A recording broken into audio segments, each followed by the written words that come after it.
Em nome do Pai, do Filho e do Espírito Santo. Amém. Ave Maria, cheia de graça, o Senhor é convosco. Bendita sois vós entre as mulheres, e bendito é o fruto do vosso ventre, Jesus. Santa Maria, Mãe de Deus, rogai por nós, pecadores, agora e na hora de nossa morte. Amém. Imaculado coração de Maria, sede nosso refúgio e o caminho conduz até Deus. Glorioso São José, rogai por nós. São Luís Maria Grion de Montfort, rogai por nós. Em nome do Pai, do Filho e do Espírito Santo. Amém. Estamos então no nosso 27º dia de preparação para a consagração a Nossa Senhora, terceiro da semana do conhecimento de Nosso Senhor, e hoje iremos ver uma belíssima história na vida de Santa Maria Madalena. E essa história iremos acompanhar particularmente pela liturgia da Quinta-feira da Paixão, que é na quinta-feira que precede a Quinta-feira Santa. E qual é a temática geral dessa liturgia do dia da Quinta-feira da Paixão? A Igreja nos convida a nos apresentar esse episódio que iremos ver de Santa Maria Madalena, a voltarmos para Deus aquilo que nós desviamos dele. É como se algumas coisas em nós, é como se elas tivessem dado as costas para Deus, então, por causa do pecado, por causa das nossas falhas. Então, a Igreja nos convida a nos voltarmos novamente para Deus, a fim de que volte a trabalhar para Ele aquilo que estava servindo até então para ofender Ele. E por que que isso auxilia no nosso conhecimento de Nosso Senhor? Porque justamente isso mostra a bondade do coração de Jesus, a forma como Ele busca acolher, sinceramente, os pecadores arrependidos. Então, na coleta da missa nesse dia, se diz o seguinte: que a dignidade da condição humana perdida por nossa intemperança seja renovada, reformada em nós pela nossa abstinência. Então essa oração, ela faz como que um certo paralelo, uma certa proporção entre o que a pessoa fez de mal e aquilo que ela deve fazer de bem. Como assim? Se a pessoa usou certas partes do corpo dela para o pecado, ela deve agora, por uma conversão sincera, utilizar essas mesmas partes para o louvor de Deus. Nós vamos voltar para Deus essas partes que em nós estavam desviadas dele, ou seja, essas partes que tinham virado as costas para ele. Então, por um lado, se o pecado ele nos entristece, se por um lado ele nos joga para baixo, é preciso que uma contrição sincera nos leve humildemente e corajosamente a nosso Senhor. E é esse impulso do coração em direção a Nosso Senhor que a Igreja nos convida nessa missa do dia da Quinta-feira da Paixão. E ela exprime isso da seguinte forma: Tolite hóstias, ou seja, levai as oferendas, de um coração contrito, et introite in atria eius. Então, colocai-vos na presença de Deus. Se até aqui nossa tentativa, nosso esforço foi o de fugirmos de Deus e de sua presença, assim como Adão e Eva no Antigo Testamento, busquemos agora, como nos convida a Igreja, busquemos nos aproximar de nosso Senhor com um coração contrito. E para nos encorajar a isso, para encontrar diante dele misericórdia, a Igreja nos dá esse belo exemplo de Santa Maria Madalena. Então, a primeira coisa que a gente deve se lembrar é aquilo que muitos santos diziam, que Nosso Senhor, a forma dele nos conduzir, a forma dele conversar com a gente, sempre nos inspira uma certa tranquilidade, uma certa paz. Como assim? Nosso Senhor, quando nos faz, por sua graça, pensar nos nossos pecados, nunca é um pensamento que vai nos desanimar no sentido de tirar nossas forças para o serviço de Deus. Então, a gente vai ver aqui que tipo de pensamento Nosso Senhor nos inspira quando Ele nos faz olhar para os nossos pecados. Não é uma tristeza má, como diz São Paulo Apóstolo, mas sim uma tristeza boa que nos encoraja a nos aproximarmos dele. Por isso que São Francisco de Sales, em uma carta às suas dirigidas, ele dizia de vez em quando que não era à toa que os profetas no Antigo Testamento chamavam Nosso Senhor de o Príncipe da Paz. Ou seja, lá onde esse príncipe reina, sempre estará com ele a paz. E o demônio, como ele sabe que uma alma que vive nessa paz por causa de Nosso Senhor está perdida para ele, ele tenta fazer de tudo para que ele perca essa paz. Muitas vezes ele faz a pessoa olhar demais para frente, ou seja, se preocupar demais com o futuro. Então, aquilo que Nosso Senhor diz, o dia de amanhã terá suas preocupações de amanhã. Para cada dia basta seu cuidado, buscar em primeiro lugar o reino de Deus e sua justiça, e todo mais vos será dado em acréscimo. Então, Nosso Senhor, quando Ele nos inspira com sua graça a olharmos para o amanhã, sempre é de uma forma tranquila. E o demônio, como ele quer impedir esse reino do príncipe da paz em nossas almas, ele tenta sempre fazer escorregar ali uma certa perturbação, uma certa inquietação, um certo barulho. Mas às vezes também ele tenta fazer a pessoa olhar demais para trás, ou seja, fazendo com que ela, olhando os pecados dela, olhando a fraqueza dela, ou para trás ou para o hoje, se ela está pecando muito hoje, ele sempre tenta fazer ela se jogar numa certa tristeza, num certo desânimo, num certo desespero. Mas Nosso Senhor, quando Ele faz uma pessoa olhar para os seus pecados, olhar para as suas fraquezas, sempre é de uma forma que, entendendo melhor a sua própria miséria, a pessoa vai se colocar melhor e mais perfeitamente nas mãos de Nosso Senhor. Vendo mais perfeitamente que ela é doente, ela vai correr atrás do médico. Então é sempre um pensamento consolador que Nosso Senhor inspira.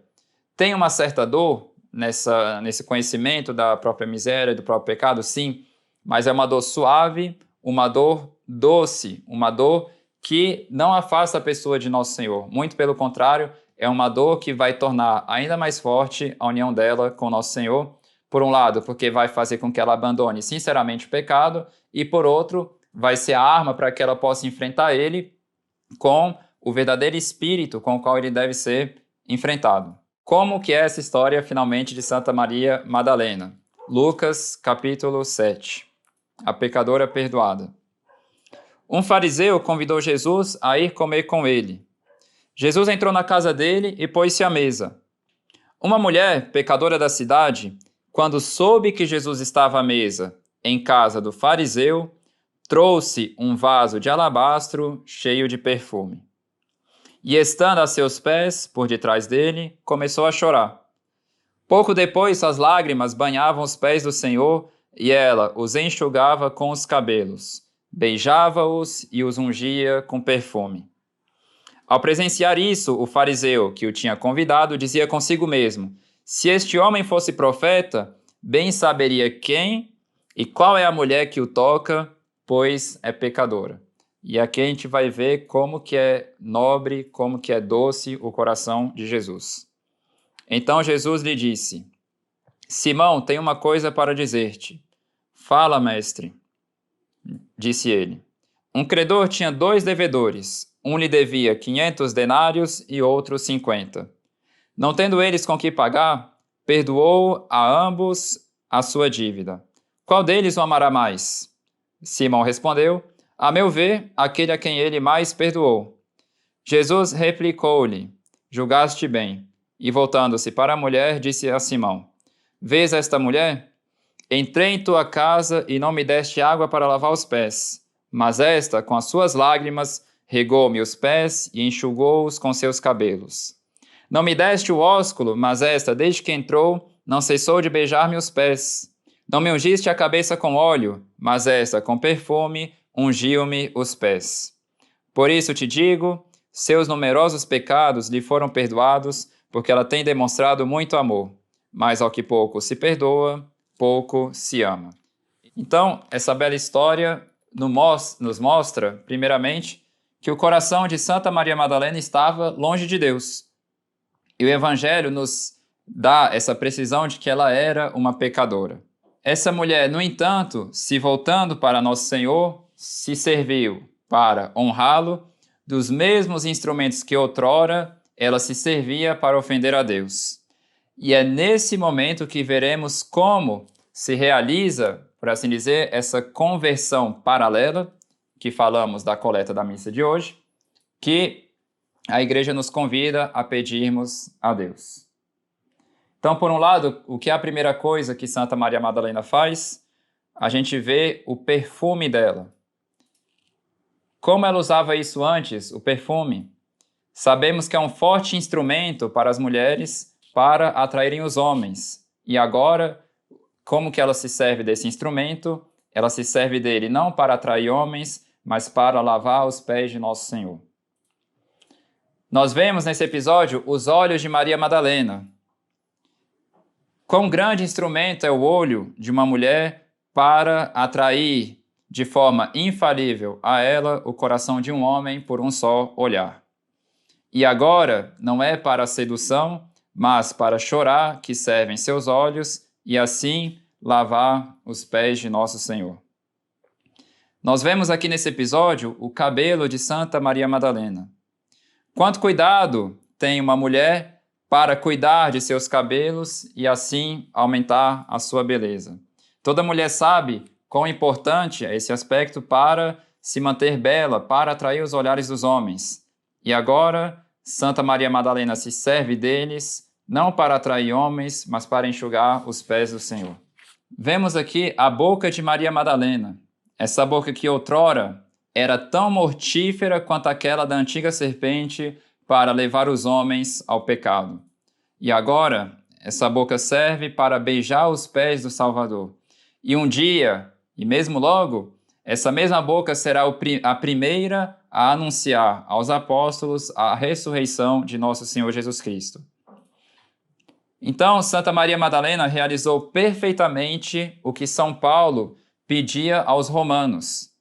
Assim como entregaste os vossos membros como escravos para a impureza e a injustiça para chegar à injustiça, agora entregai os vossos membros como escravos para a justiça para chegarem à santidade.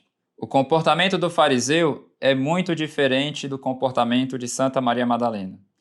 Seu coração, que observava tão perfeitamente a lei, era tão diferente do coração de Jesus, tão diferente desse coração que a lei deveria tornar semelhante o coração dele. Seus olhos não serviam para chorar seus pecados, mas sim para olhar os pecados dos outros. Seu coração não é contrito como aquele da pecadora, mas antes inclinado a desprezar o próximo e a julgá-lo, a ponto de rebaixar o próprio Supremo Juiz e ver defeitos lá onde eles não existem. Então, Nosso Senhor mostra a quem muito se perdoa, muito se ama, e é isso que Nosso Senhor queria ver naquela mulher. O amor dela, esse amor que a levou a parar de usar daquelas coisas que nela voltavam as costas para Deus, ela parou de usar para isso, a fim de colocar todas essas coisas a serviço de Deus. É por isso que eu te digo, seus numerosos pecados lhe foram perdoados, porque ela muito amou. Então é interessante esse episódio na vida de Santa Maria Madalena, porque a gente percebe que várias coisas nela tinham virado as costas para Deus. Os olhos dela não serviam para servir a Deus. A beleza dela não servia para agradar ao olhar de Deus. Os perfumes dela eram para agradar aos homens e não a Deus. Enfim, tudo nela estava voltado para o pecado, mas a partir do momento que ela se colocou aos pés de Nosso Senhor, a vida dela era toda para o serviço de Deus. Os seus olhos não serviam mais o pecado, mas agora serviam para chorar os pecados dela. Os cabelos dela não serviam mais para seduzir os homens, mas serviam para enxugar os pés de Nosso Senhor e assim por diante. É isso que, de fato, Nosso Senhor faz com um coração que realmente está buscando Ele, que realmente está contrito. E é essa a conclusão que a gente deve tirar da reflexão de hoje. Nós devemos nos voltar para Deus com confiança, e se até aqui nós temos utilizado tudo aquilo que nós temos para ofender o Senhor, busquemos colocar essas coisas a serviço de Deus. E é por isso que nós vamos consagrar a Nosso Senhor tudo pelas mãos de Maria, a fim de imitarmos, por assim dizer, essa atitude de Maria Madalena. Se nossos olhos viraram as costas para Deus, vamos colocá-los nas mãos de Nossa Senhora, a fim de que eles sirvam para a glória dele. Se nosso corpo não tem se colocado a serviço de Deus, vamos colocá-lo nas mãos de Maria, para que agora ele se coloque de joelhos aos pés de nosso Senhor Jesus Cristo. Um bom exemplo disso que fez Santa Maria Madalena é aquele de São Francisco Xavier. Quando Santo Inácio de Loyola o encontrou, ele observou que nesse grande homem tinha um desejo enorme de glória, mas não a glória que vem de Deus, mas sim aquela glória que o homem recebe dos homens. Santo Inácio de Loyola, observando isso, não destruiu em São Francisco Xavier esse grande desejo, mas ele unicamente ordenou esse desejo para Deus, ou seja, voltou para Deus esse grande desejo de glória que ele tinha, a fim de que, não mais por aquela dos homens, mas unicamente por aquela de Deus, ardesse o seu coração. Então, peçamos sinceramente a Nosso Senhor que nos dê essa graça de imitarmos a atitude de Santa Maria Madalena, essa graça de o contemplarmos sinceramente durante essa semana, que é uma graça que devemos pedir, e que por meio dessa consagração a Nossa Senhora, se tem alguma coisa em nós que está virando as costas para Deus, que por meio dessa consagração, Nossa Senhora nos dê a graça de colocarmos tudo isso ao serviço do coração de Jesus.